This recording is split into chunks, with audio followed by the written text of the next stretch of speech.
کعبے کا امام بھی آ کر پاکستان سے مانگ رہا ہے، کہنے لگا ہماری مدد کرو۔ میں آ کے گھوڑے کیوں نہ تیار کیتے، مال تیار کرتے رہو، کڑیاں نال ویاہ ہی کیتے تسی اتنے، اور کام کوئی نہیں کیتے جی۔ پاکستان ساڑی مدد کرو، میں آ کے تسی گھوڑے کیوں نہیں تیار، اسلحہ کیوں نہ تیار کیتا۔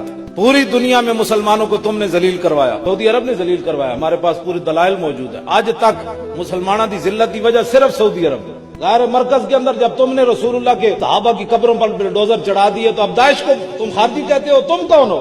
امام کعبہ یہاں کر کہتا ہے یہ داعش اور طالبان خارجی ہیں، تو میں نے کہا تم کون ہو؟ پہلے صحابہ دیا قبروں تے بلڈوزر تسا چڑھے، حضور دے ہر آثار تسا مٹائے، اسا مٹائے۔